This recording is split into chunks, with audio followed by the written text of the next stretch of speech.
It's been 2 months or so since I did a podcast, and I couldn't bring myself to do it.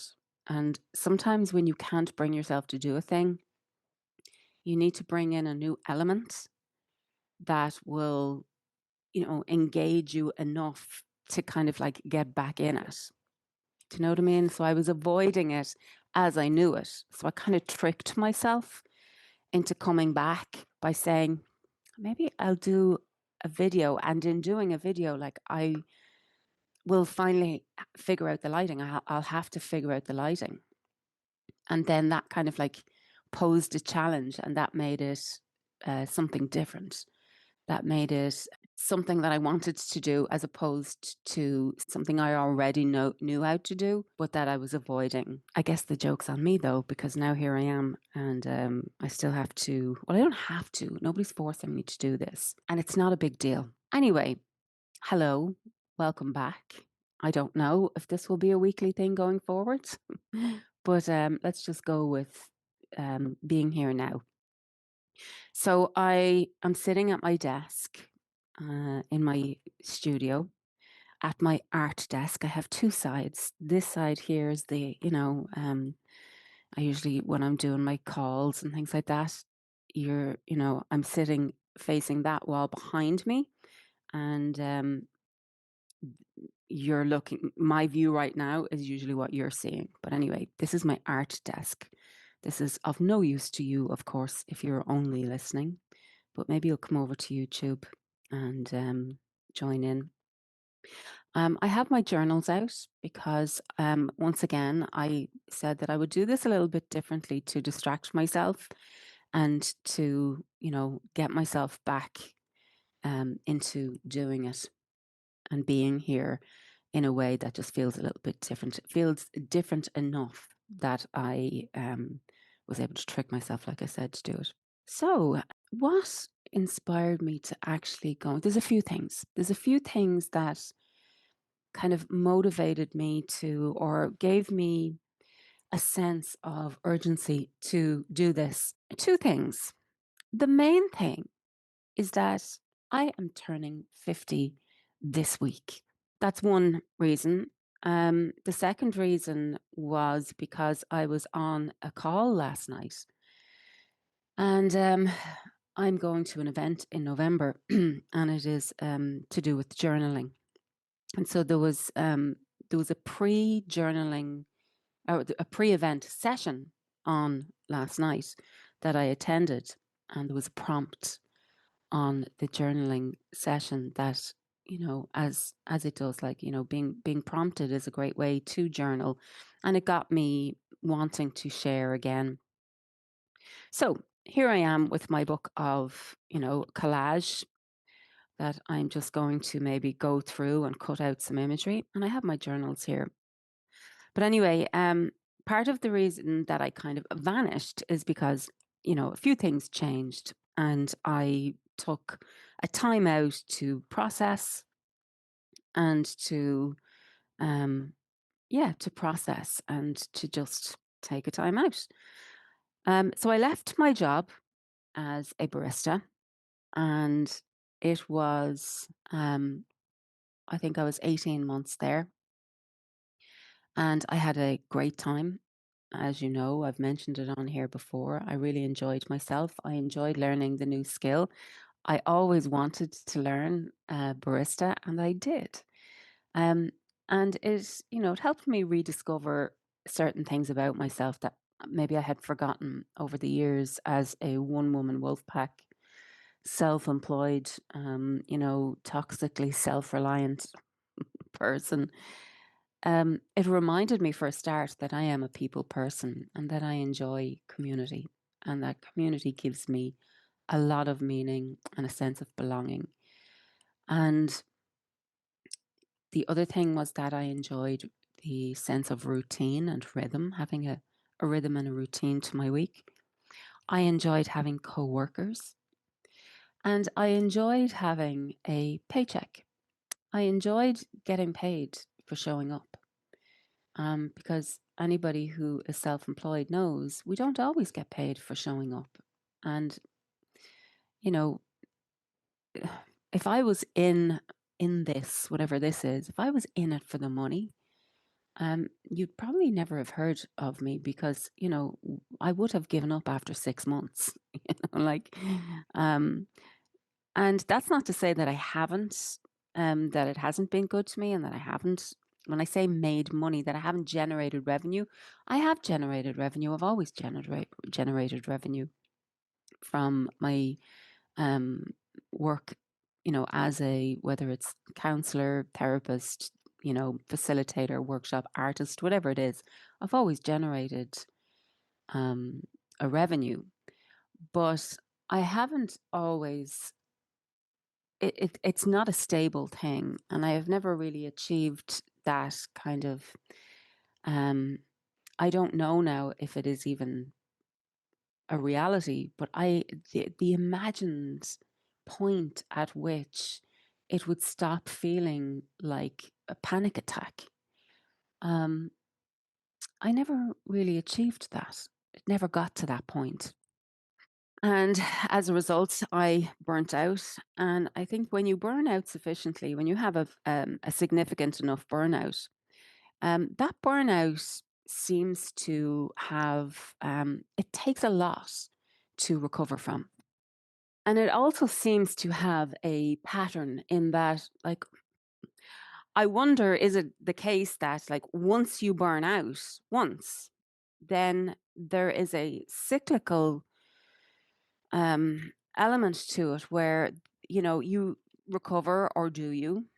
And then um, there's relapse, So, like any process of recovery, recovery isn't an event. It's not something that you just achieve and then you're done. I think you must learn your lesson. And that's the thing, because the thing that caused the burnout was, not listening to yourself, not listening to your limits, not knowing your limits, not, admitting your whatever it is, like, just insisting on solving the perpetual problem, or the problem that ends up, kind of having no end. We think all the time when we're pushing ourselves like that, what we think is, well, I'll just get to Christmas. And then once Christmas comes and the markets are done and all that, then I'll be able to, in the new year, because I'll have money in, and I'll blah, blah, blah, blah, blah. Or, just once this season is over, and then, or I'll just get the kids back to school and then I'll look after myself, or whatever your version of that is. I think that's what we do. And we don't realize that in doing that, we are in denial and we are in resistance to the truth of the thing, which is that, you're trying to hold a beach ball underwater, and there will be no point at which life, or, your work, or your children, or whatever it is, goes, oh, that's grand now. Yep, thanks very much for sorting that out for me. I'm just going to now, like, just suddenly miraculously transform into a static state where, you get to now walk away from this and go back to your own life. And that's, I think, what we're doing. We are in this state of constant neglect, or not even deprioritizing, but we'll say, I'll get around to that. And by that, we mean my own care. I'll get around to that later. I'll just get this sale out of the way. I'll just get this money in. I'll just, get past this birthday, that holiday, this crisis, whatever it is. And then I'll be all right. Then I'll be able to look after myself. And of course, that is the carrot at the end of the stick that seems to grow, you know, the ever moving goalpost. And that's what's really at play here. We're not burnt out from the circumstances necessarily. We're burnt out from being in denial about the degree to which those circumstances are outside of our control, or what elements of those circumstances are beyond our control, and insisting on putting it right, thinking that that is what's going to allow us to, let go enough that we can go and tend to ourselves then. Anyway, in other words, it's a behavioral pattern. It's a compulsion. We are compelled to act, and we are compelled to keep acting and to stay busy and to keep trying to our will our idea of how things are supposed to go, or whatever, will our ambitions, that's what it is, like impose our ambitions on the world. And that is essentially a form of, like, it's very, very much like addiction, in that there's never a good time to quit. There's never a good time to stop. There's never a good time to get sober. But when you do, and usually, there are those of us who get sober only because we've had our ass completely handed to us and we must get sober, because our life depends on it. And, then we, start doing the work or whatever. And we are always, always, always at the risk of relapse. Like, relapse is a very, very real part of any recovery process. Whether you are recovering from, a physical illness, a mental illness, a nervous system, dysregulation, whatever it is, if we go back to the way we were, we go back out into the world without changing our approach to the world, we end up inevitably back there. Because you know what they say about the definition of madness is doing the same things over and over and over again, and expecting different results. Well, it's like going out there and, doing the whatever it is, like recovering, getting burnt from the thing you were doing, going into, let's call it rehab, and then coming back out again and going straight back at it the old way, only to end up with, hitting rock bottom once again. And rock bottom, is that um, forced surrender, and that's the kind of surrender that I do anyway. At some point, I think you do learn. At some point, you do learn. And that's kind of like what was happening to me in the lead up to my 50th birthday. Anyway, I don't know how I got to that from talking about having ended my job. But anyway, I did. I ended my job back in September. And I start a new job next week. I'm excited about it. I'm also, of course, nervous. But I don't want to say anything yet until it is official. But yeah, I am excited to. Am I? Am I excited to share about it? I don't know if I am or not. Maybe I am, but maybe I'm also. I don't know. I don't know. There's just. Do you know what it is? As I'm sitting here pretending not to know why I'm apprehensive about sharing about my new job, I'm sitting here pretending like as if it isn't a fear that I'll be judged, a fear that, it's going to look like, what would we say, jumping out of the frying pan and into the fire. It's going to look like a flailing, which is an interesting word for me to choose, given that, one of the themes that I have been haunted by in my life, and that has reared its head again in these last couple of weeks, is the theme of failure. And my great burnout of November 23, and I was literally brought to my knees. And like I said, at some point you realize, because you get your ass kicked. Sorry for jumping all over the place here, right? You get your ass kicked, right? You go out and you do the thing, and it's hard, but you're harder, that kind of way, and you pushing, pushing, and pushing, and pushing. And we take it on like as this personal challenge, and we refuse to be beaten. I refuse to be beaten. I refuse to let this get the better of me. And for me, let's say that is me, with this online business, trying to become some kind of, I don't know if you're familiar with Kelly Ray Roberts and Flora Bowley, and I'm out here aspiring. There's this aspirational goal that I'm going for to become that which I have decided is the symbol of having made it as a creative on the world in the world, and specifically with this online business model and success and all of this. So I decided, at some point in, I think it was 2014 or so, I came across that cohort of creatives there that were out of Portland, Oregon. And it was almost like my second adolescence, because when I was a teenager, it was Seattle. It was the grunge scene in Seattle that made me go, like, it just brought me, it just motivated me, something about it. It motivated, like, that's when I learned guitar and I started dressing like that. And I just identified so much with it. So anyway, when I discovered this creative scene out of Portland, that just like the thing that moved me there was I cannot live in a world where that is possible, like what they're all doing, where that's possible, and I'm not doing it. And I made that like my personal mission in life was to break into that or to become one of them.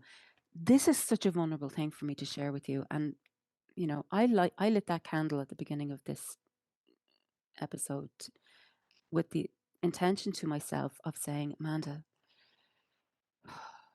just fucking trust yourself to say all the things that, I have not been coming on here for the past 2 months because I have had too much to say that I wasn't, I want to say brave enough to say, but I don't think it's about being brave enough. I just had too much fear to say it. It felt like too much to say, too vulnerable. Um, but here I am saying it. That's what the lighting of the candle was about. Anyway, so this artist cohort coming out of Portland, like I set my sights on that. I was like, that's what I want. That's who I want to be. That's what I want to do. And I set out into the world to do that. And guess what? I did it. And I got, you know, I developed my style. I developed a voice. I have an online art journaling course, which, by the way, is happening again in November. And if you go to the show notes here or the description of the video or whatever it is, you'll find the link to that. And you can journal with me throughout the month of November. My journaling course is called Raw, and it's the last time that we are running it live. And by live, what I mean is like there is plenty of pre-recorded content there, but I offer weekly coaching. Anyway, so didn't I do it? Didn't I go out there and didn't I achieve the thing? And didn't I become the person I always dreamed of becoming? And didn't I discover, much to my horror once again, that it did not fix me. It did not fulfill me the way I thought it would. It did not do for me what I expected it to, which was to, deliver me, I guess, from the fear and the anxiety and the discomfort that I was attributing to being me without that, right? Now, prior to this, I did that with weight and with dieting.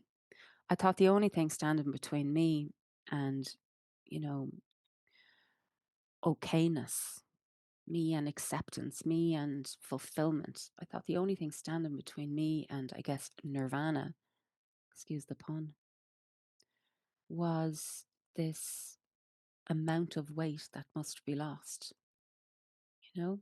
And so I, was inspired by whatever fucking before and after success story came my way, and I found my first diet, my first proper, like I was kind of always dieting, but the first serious diet where I lost some serious weight, I was 17. And the high I got from that. But of course it was temporary, you know.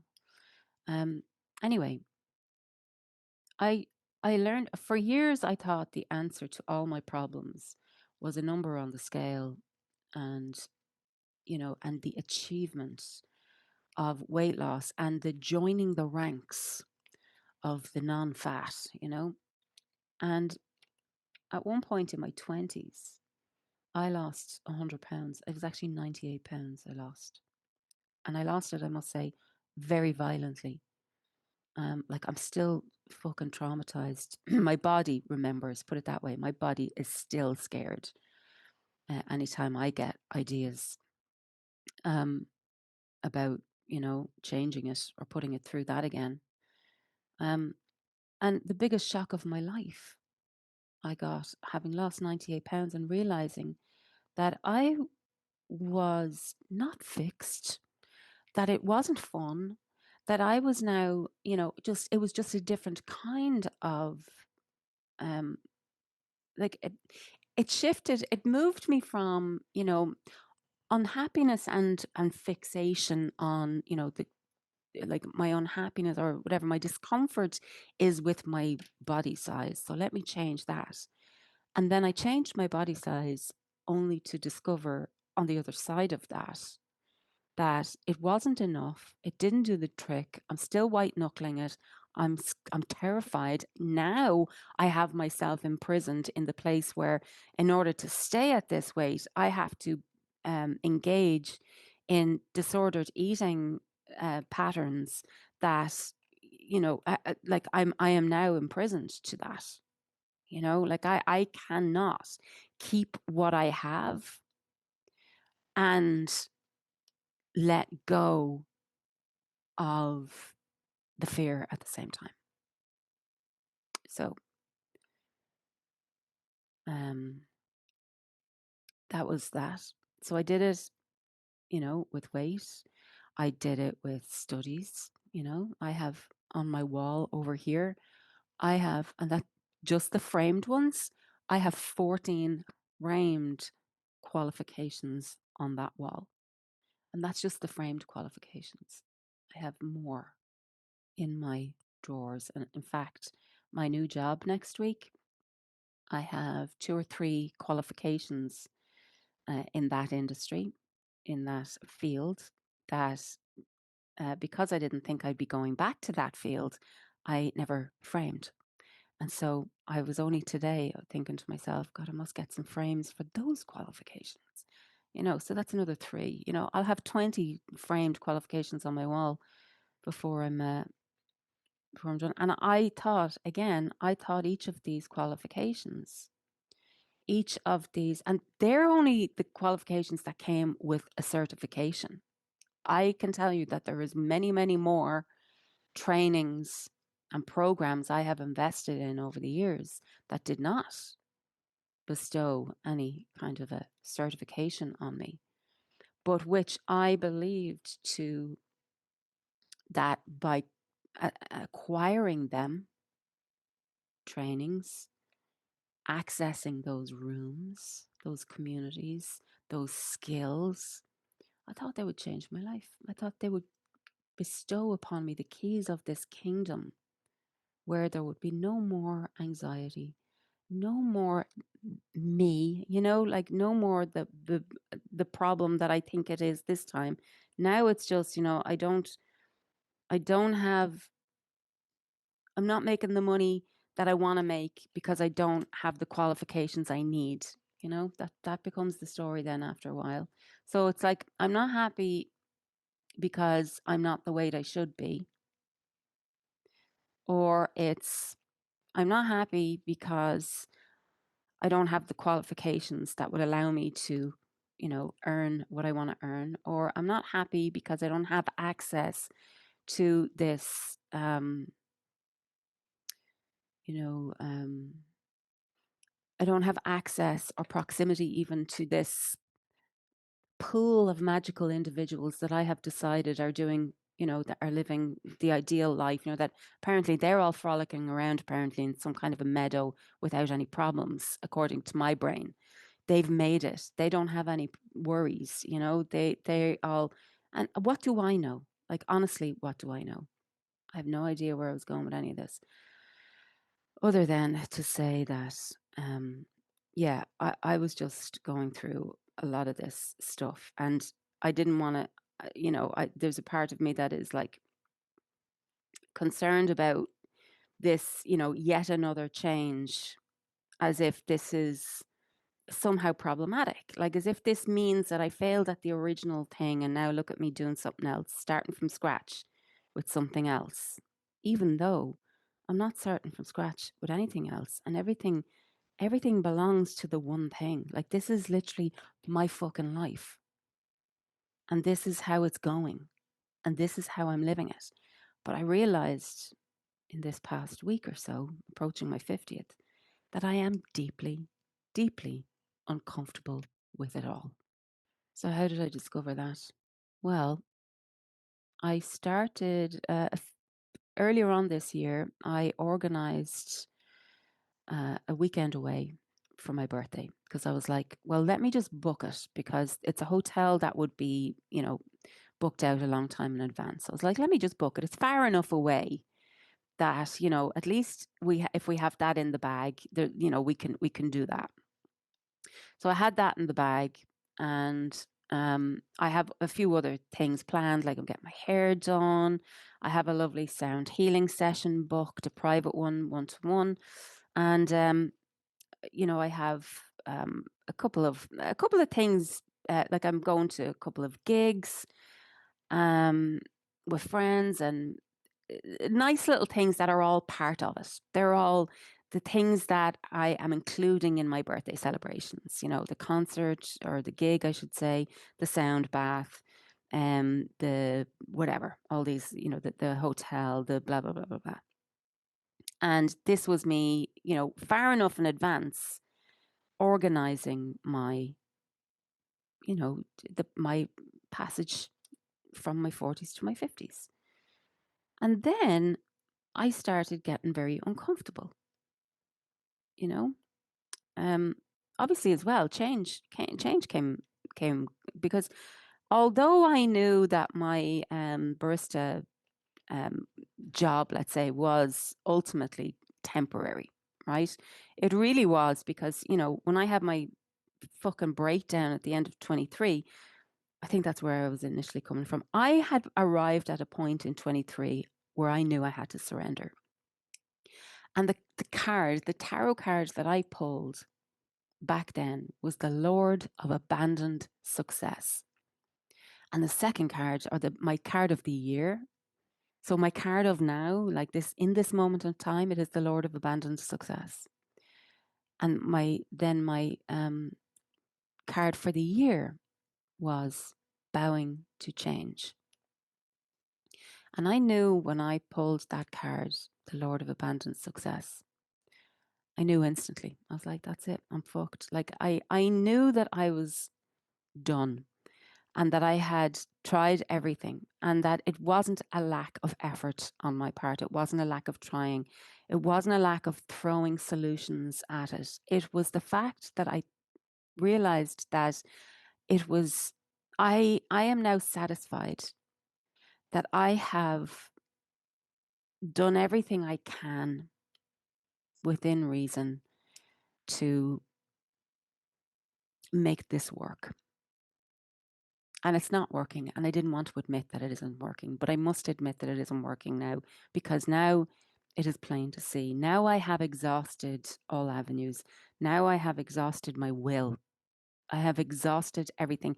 I can now allow myself to surrender, because I am satisfied that there's nothing more I can do. And the fear of that, and the grief of that, and the shame of that, and everything else. But at some point, like, the point of surrender is a funny one, because the point of surrender is actually the best part. Hanging on is the hardest bit. That's actually the hardest bit, like the non-acceptance, the no, I'm just going to do this one more, I'm just going to run it one more time. Or let me get a new VA, or let me get a new, let me change web providers. Do you know what it is? It's the model. It's the model. Let me try, do you know what? It's MailChimp.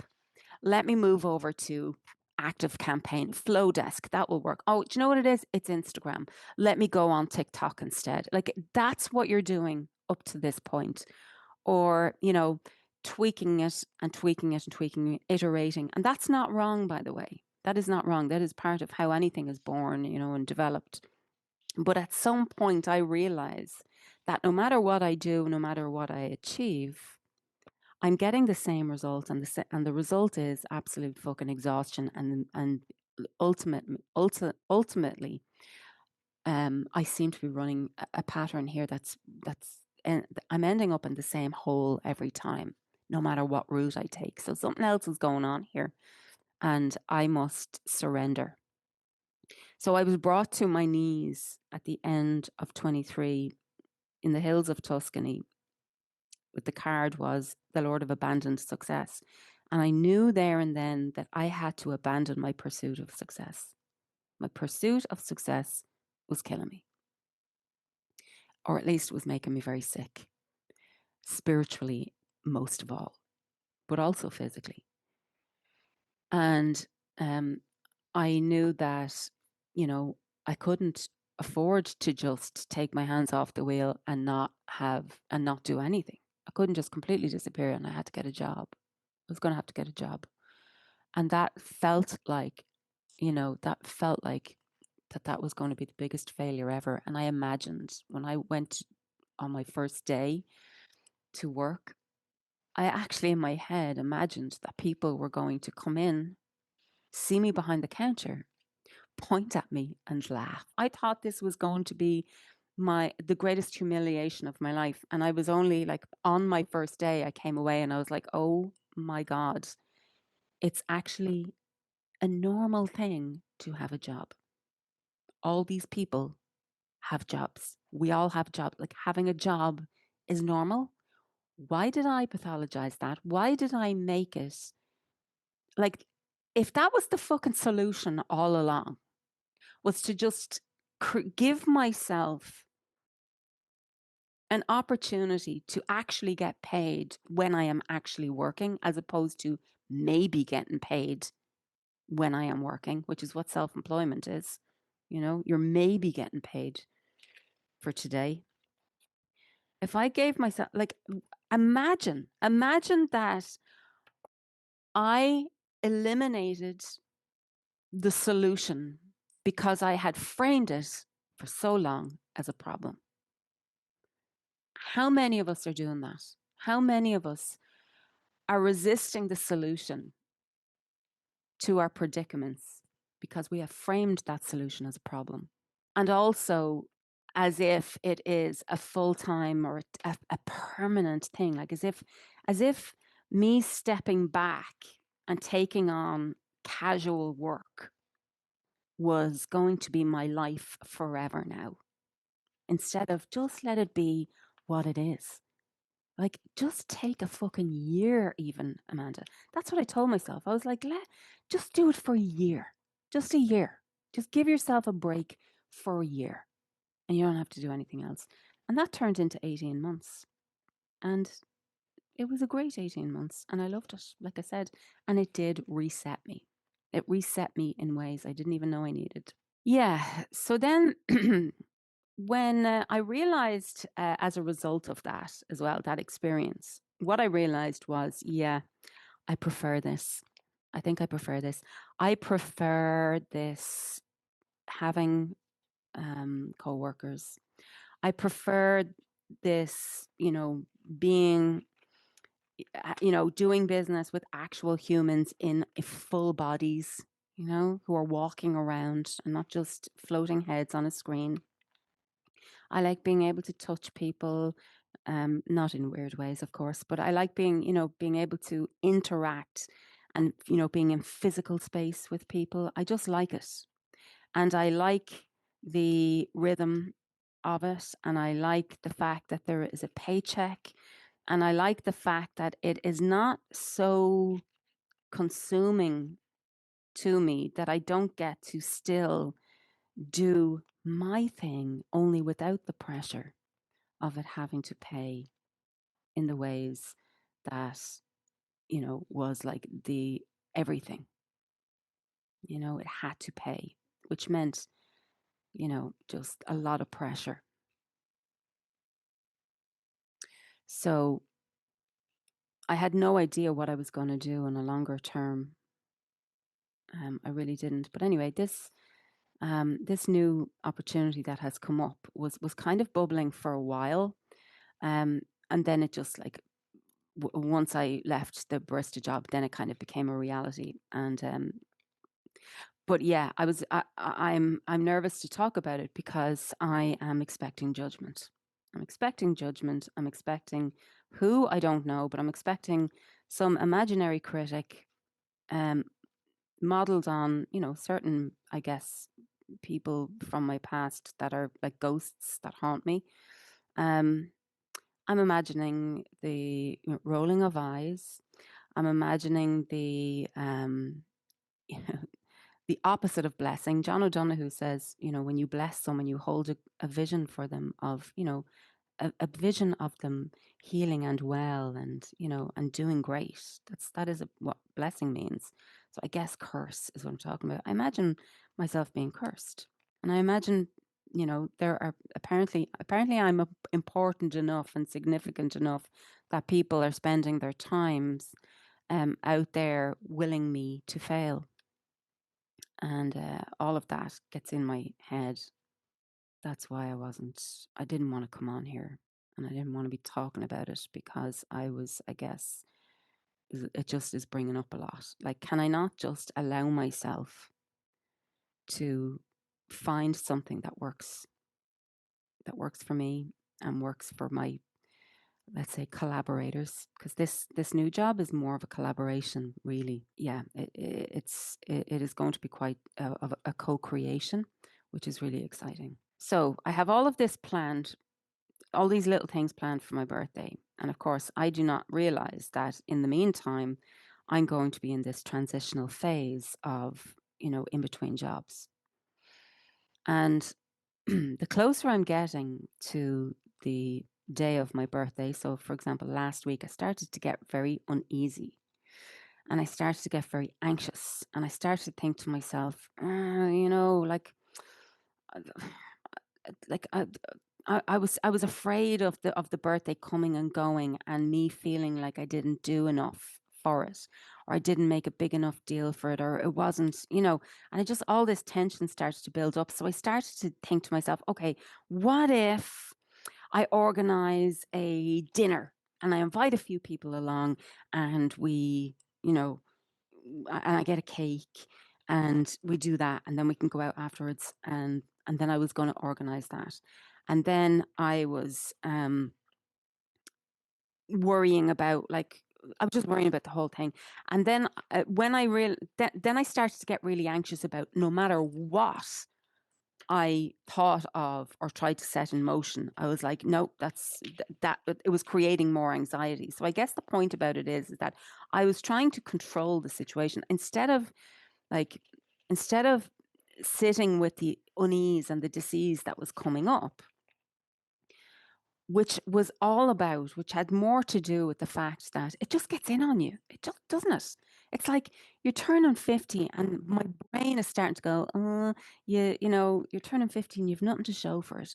And you should be here now and she's there and you're not. And, and here you go, starting all over again and blah, blah, blah. And I was, I guess, tormenting myself. And also I started to think about cutting my hair, which is always a red flag for me, because when I'm cutting my hair, when I decide to cut my hair, it's usually because I'm trying to feel different. It's another way. And it's one of those like, hot button ways. Like it's just like I can just press that button. I don't have to, I can just do it impulsively. But it is an attempt to change how I feel. Changing how I look is an attempt to change how I feel. It's just another version of dieting. So now, not always, because there are times when I cut my hair intentionally because I want to, but I was very conscious that the desire to literally shave it all off was coming from a desire to just feel differently than I feel right now. Um, and so the more I was approaching the birthday, and the more I was trying to hatch plans and create the perfect um, scenario, and the haircut, and you know, and then I started to give myself shit because I started to feel bad. I was like, you don't even have an outfit for your birthday. Like, you're not having a party. That's what it was. I started giving myself shit because I'm not having a party. And I was starting to feel FOMO for not having a party. So then I started trying to figure out how I could have a party. And I realized in the doing so that that wasn't going to work, because if I organize a party, well, then what's going to happen is people are going to come, and there will be, drinks. And of course, I don't drink. And I will feel, um, I will just feel left out of my own celebration. Like, that will be hard for me.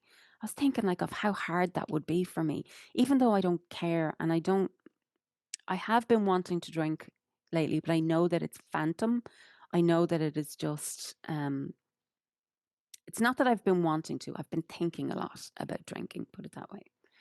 I'm still, protected by my absolute fear of it. There's no way I could. Um, I don't have the nervous system for it anymore. And, I have I have depression, and that is just, and I have a mood disorder, that is medicated and that is managed. But I can't afford to fuck around with alcohol, knowing, with those, with that being my whatever you would say, chemical reality. Um, and I'm okay with that. I am okay with that deal. Like that, as long as I am managed, um, for me to not drink, so that I don't have to exasperate these symptoms that, when they are unmanaged, are actually a threat to my life. I'm okay with that deal. And that is what sobriety at its core is for me. It is a life-saving measure. It is a protection. So at the same time, what it has meant is, it has meant that, my social life has completely changed. And so my social life has gone from, I was joking with some women this morning. I was like, coming up to my 30th birthday, there was one day I had had such a fucking session the night before that I actually ended up in a skip. And it was about 6 o'clock in the morning that I was crawling out of this skip. Like, it was hilarious, of course, in the moment. But I was crawling like something out of Night of the Living Dead, or like the Thriller video. I was actually crawling out of a skip, um, at the top of the town here, full of drink at 6 o'clock, or even later, probably in the morning. Um, that is how I started my day, let's say on my 30th birthday. How I start my day now, my 50th birthday, is with, very different, to put it that way. I ain't crawling out of no skips, that's for sure. But my social life has completely changed. My social life now happens in coffee shops. It happens in saunas. It happens in gyms. It happens in sound baths, journaling sessions, things like that. That is my social life now. And my husband works away from home, so we're only together like 5 days a month. And so it has been and my family don't live here. And it has been very, I guess, not easy, but it has been very much for the 8 years I've been sober, it has not been very, it has been quite easy because my life just isn't set up the way it used to be, that it was normal. I can't even describe it, but it has been very easy for me I don't feel like I've been missing out on anything.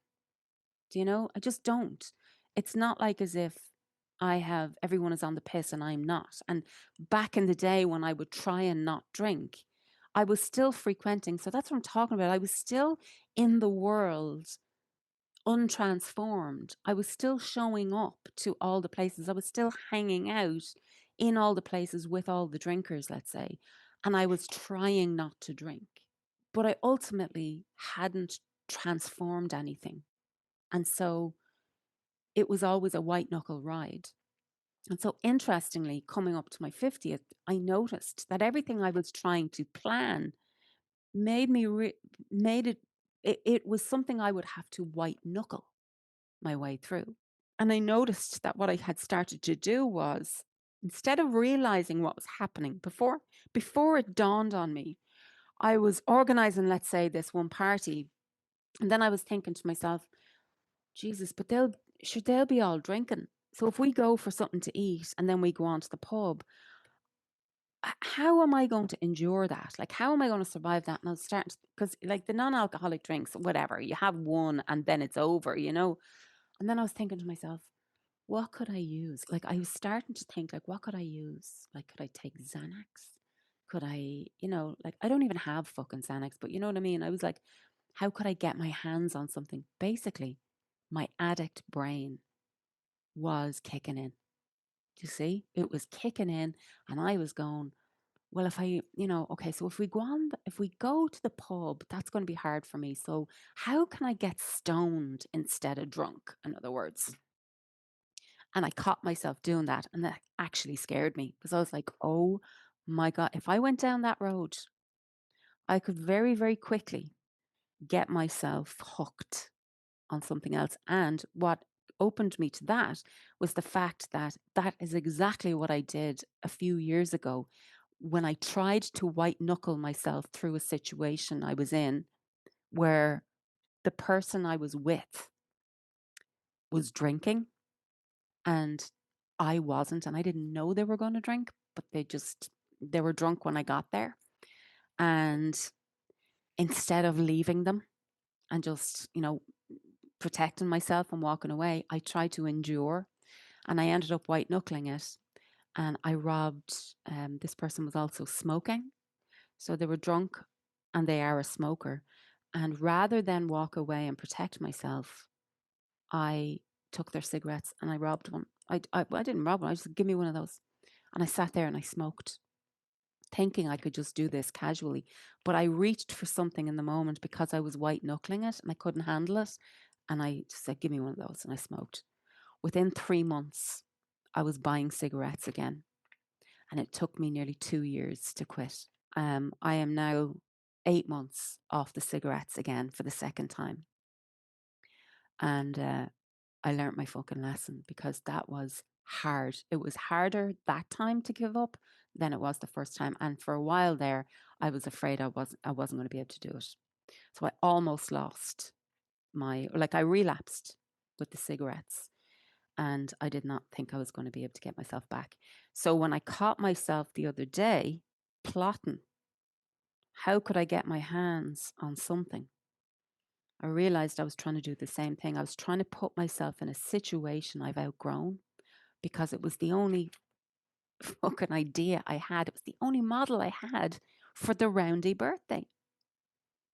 The roundy birthday is the one that you get all dolled up for and you go out on the lash with your friends and you have a night that you probably don't even remember, but it doesn't matter because it was great fucking crack. And then you're just dying for days afterwards and you have stories to tell for decades to come. That is what I was doing. I was going with the old model and look where it almost took me. So I caught myself doing it. I caught myself planning it. And then I realized what was going on. And I was like, oh, well, well, obviously I can't do any of those things. And just in a split moment, grief out of nowhere, this grief just swelled up in me. Because I surrendered, I realized I just dropped the plan. I was like, none of those options work. None of them are going to work for me. I'm not going to get to have a party. That's what I realized in the end of it. I was trying to figure out how to have a party for my birthday. And I realized that I wasn't going to be able to have one. And then I just fucking just got this wave of grief. And I felt, oh my God, like, and it wasn't bad grief, it felt like a release. I was just like, oh wow, this is what it means to, in other words, I was trying to make something work that wouldn't have worked for me. And I realized that I just can't do that without consequences. And I think that that's the point of surrender, where you realize that doing it that way just keeps hurting me. And it can't be done without hurting. It cannot be done without hurt or without danger. It cannot be done. That's the point at which you just like, anyway. Once I realized that, I I just had a few days of sitting with that and being very kind of like on the other side of it, being pretty amazed by that. It just look at I don't know, it's even hard to put words on it, but I just wanted to share it anyway. But yeah, the sting and the tail of sobriety is that there is loss. And it's amazing to me that I'm okay with that. I think that's what I'm trying to say. It's amazing to me that I am okay with that loss. I forgot there for a minute, I hadn't really let it, like I said, I've just spent the last 8 years like not really, not that I didn't notice, but I've just been navigating it, you know, and making myself scarce. And, you know, I didn't have weddings and I didn't, so I wasn't really in, I guess I've just been, I wouldn't say avoiding, but I have just been protecting myself. I have just been protecting myself and staying away from situations that, I didn't want to be in for good reasons because I knew I wouldn't be able to handle them. But then when it came to my own, I was like, hey, I want a party, but then I was like, oh, I can't have a party. Now, that's not to say that I couldn't have a sauna party, and I was very close to doing that. I was close to I was going to have a sound bath party. I decided I would just book myself a session on my own, and it's going to be great, and I'm going to love it. So I'm feeling a bit paranoid now about that. I mean, hello, this episode is all about me. Let me just invite you into my journal for a moment. So I've just been cutting out some collage images as I've been talking to you. And this is how my journal works, is that I have pages. Oh, look at this. So this is, it isn't how my journaling works, right? So I have, I have several art journals. And these are all my, let's say, my art journals here. And then I have my, what you might say, analog journal. This is my, inner work journal. And this is where I write everything. So everything that goes in here stays in here as writing. Everything that goes in here as writing is game ball for being arted over, right? But I end up usually reflecting in here and doing some, realization work in here. And then I might move on to here to make it symbolic. So yeah, look at this. My goodness, I wish I had this dated. How to be successful, a poem of instruction. Number 1, know what you want. Number 2, get it. Number 3, find out that that wasn't what you wanted after all. 4, admit it. 5, think about what you really want. 6, learn that that's not it either. 7, fail. 8, doubt. 9, compare. 10, stop that. 11, find a better question. And there's an arrow up here. New poem. What is success? A critical reflection. Interesting. Yeah, this has, this is definitely some of the, this is, a theme that goes through my life. Look at it here again. Another one. Who, a haiku. For what should I pray when who I most long to be is not who I am? God, I feel sick reading that.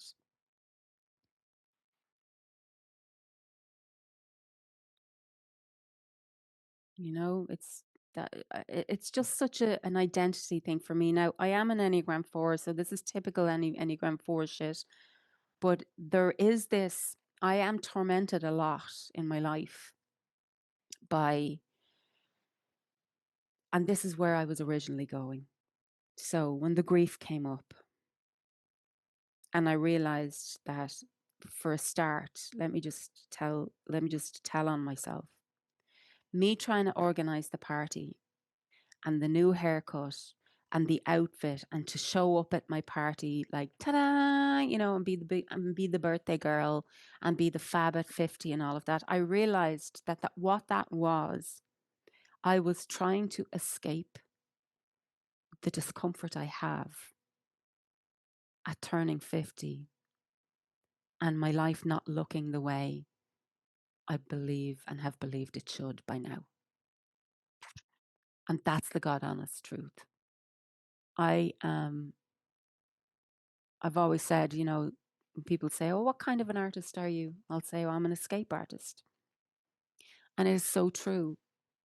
I am constantly trying to escape the discomfort I feel at being me, which is not a terrible thing to be me, but I torment myself with with ideals, the things, my what my bank account should look like, that I should have some success by now, where that I should have this and I should have that and I should look like this and I should like all of these things. So I am deeply uncomfortable approaching 50 and not, quote, having anything to show for it.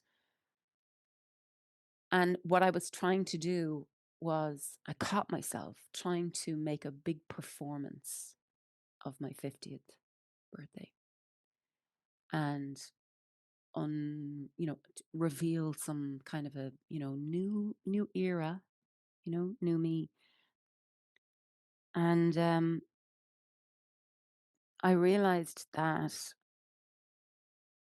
the truth is, and also on top of all of that, that's what I should want. And that's what I should have. Even the party, like I should be having some kind of a big party. And there should be loads of people at it. And it should be catered and I should be able to pay for it.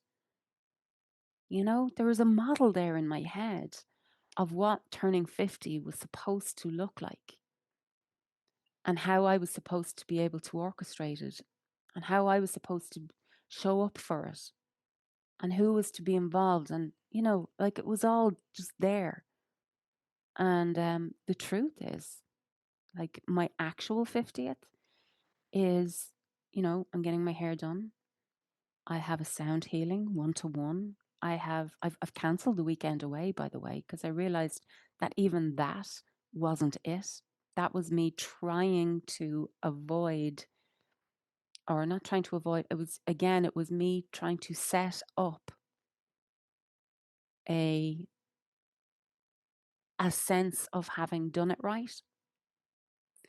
Like me and Terry are going away at the end of the year. We have something planned. Like there was no need for that weekend, this weekend. And it wouldn't have worked because, we will end up in a situation where it's just me and him. And I am going to probably spend most of the time in the bedroom because I don't want to be in the bars. And I'll leave Terry in the bar, and he'll be on his own in the bar, and I'll be on my own in the room. And then he'll come up to the room, and because he'll have drink on him, he'll snore, and then I won't sleep, and then I'll resent him, and we'll have dropped a ton of fucking money on a weekend that I'll come home from like a bear with a sore arse, and I just got a flash that, oh yeah, that's not the way either. That's not going to work either. So anyway, listen, my God, if this is a phone call, you'd have hung up on me by now. I'd feel psychotic. Whew. So how my birthday is going to go is I have a load of lovely little events planned, but it's also very low key. It's very gentle. There's no big party. There's no big outfit. And I'm okay with that now. Like I thought that, it had to look a certain way, and it is going to look a certain way, but it's going to look like me, you know? Um, and it's not over because I'm going to be 50 all year, and there's loads of things planned and loads of things happening. And I'm very, very much more at ease now with the plans that are in place, and they feel, I'm looking forward to it. The pressure is off, you know, um, and I am sitting with the discomfort. It's so amazing to me because the other thing that I dropped, so when I realized, it was like a breakthrough moment when I realized I was trying to force the party, and then I realized that I'm not going to have a party. There isn't going to be a party, like on my birthday, let's say. There isn't going to be a party. And I'm sad about that. And then I let it go. But I realized as well in that moment that all of the other ways that my old conditioning was trying to get me to show up for my 50th, it was trying to make me diet. It was trying to make me lose weight. It was trying to make me, you know, different. It was trying to make me better. It was waving things in front of me. It was trying to make me chase the feeling away. And it was trying to make me grab at a different feeling. It was trying to make me check out. The escape artist is alive and well. I mean, she was offering me fucking drugs even, you know. I give you, come on, let's do it. Let's have the party. I'll give you something to take the edge off. Like, hello, being your own fucking drug dealer. Like, hello. And I realized that, like, even with the dieting, I was like, no, no, because I know where that's going to end. And I know that it is a red herring. Hello, red herring. That's not a red herring, but you know what I mean. I was like, it's, I'm barking up the wrong tree there. It is the wrong thing. It's the wrong itch to scratch. There's something else. There's something more true.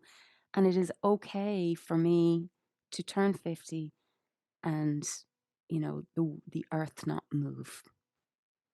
You know, it doesn't have to be the big thing whatever it is that I've believed it's supposed to be. So let me hand it over to you. I am absolutely mortified, but look, hey, at least I came back, and at least I had a chat with you, and I said things, and whatever. But I leave with you, right? So here's my question for you.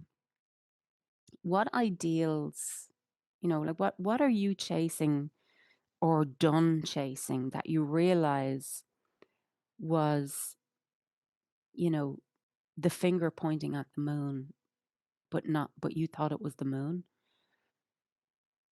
Like what is it that we're chasing? Like, or what is it that we're avoiding? Or what discomfort? Like what can I just be uncomfortable and it be okay? You know? And can I understand as well that the discomfort is not because my life is the way it is. It's because I believe it should be different.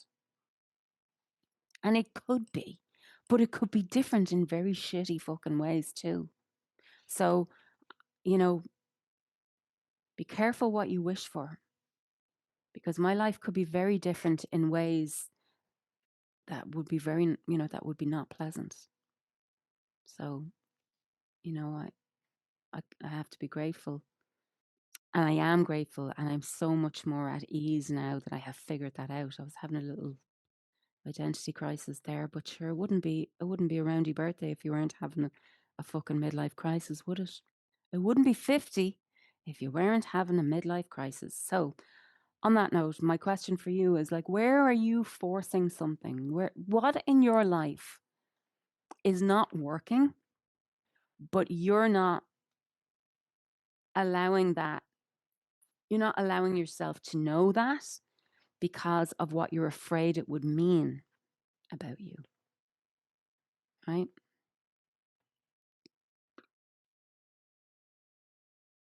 That's my first question. What are you pretending not to know about what's not working?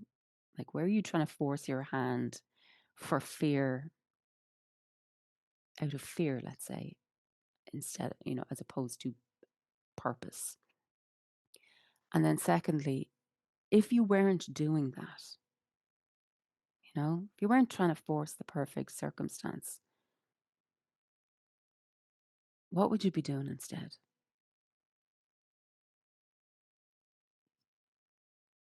That's what I'll leave you with today. I have, would you believe, before I sign off, matched, I have matched one of my images one of these collage images, I have matched it with a page. See, this is how the journaling works, by the way. This is how raw works. You create the elements. So raw stands for the reason I called the workshop raw. There's a few reasons, but one of the reasons was because we are working with the raw elements. That's how I teach journaling, is I break it down to the raw elements and I show you how to tend to each of those elements and then bring them together in a way that is just effortless. Right? So this was already done. And then what we're doing is we are literally just matching the imagery to the page.